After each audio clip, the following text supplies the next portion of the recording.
Lied to or tricked, she's tackling every opportunity to make something that went wrong right.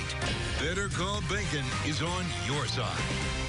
A Pasco County man was asked to leave a local restaurant because he had his service dog with him. Now, the man is blind and his dog Nico is protected by the Americans with Disabilities Act, so he knew he had better call Bacon. Jen Keith, there's no question here. Mike Keach and his dog Nico should have never been kicked out of this restaurant. It's against the law and it's just wrong. So he turned to me not only for accountability, but to help educate other business owners.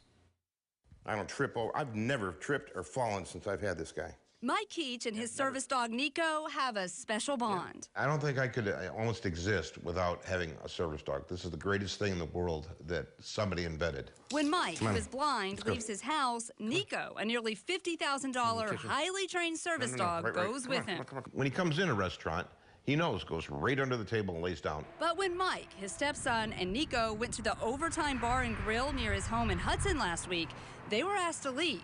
He says he was told Nico wasn't welcome.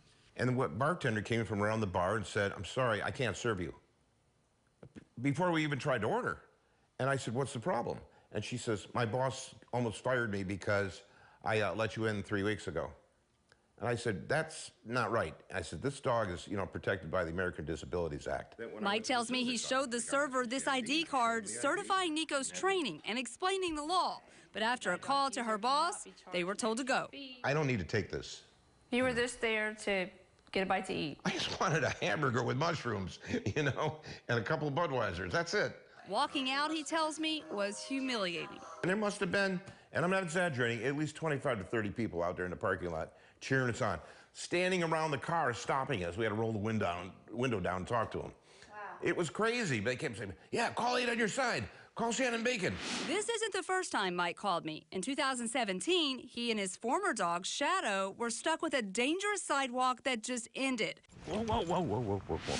After I got involved, his neighborhood got a new sidewalk. So it was time for me to pay Overtime Bar and Grill a visit. So I started with a phone call outside. You know you broke the law, right? Owner Cindy Smith invited me in to explain herself. She apologized and calls this a misunderstanding. The past week, somebody had come in saying they had a service dog and it almost bit a customer. She says she's cracking down on support dogs, not service dogs. We have dogs, them trying to be on their laps, sitting on the stools, trying to eat off their plates. And it's a little difficult in recognizing what's legitimate and not legitimate. Let's go forward. Mike tells me he accepts the apology, but he doesn't buy that anyone could mistake Nico for a support dog. Shannon, I'm walking with my white cane, which is standard for the blind, okay? And I've got the dog. It has the harness with the "Please Don't Pet Me, I'm Working." I'm wearing sunglasses and a hat in the building. What do you think?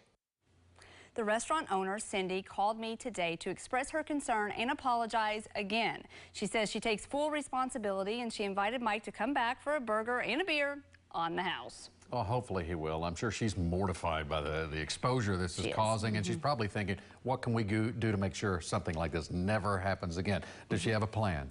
She does. She says she is determined to make sure this doesn't happen again. She tells me she's going to train her staff to tell the difference between a support dog and a service dog.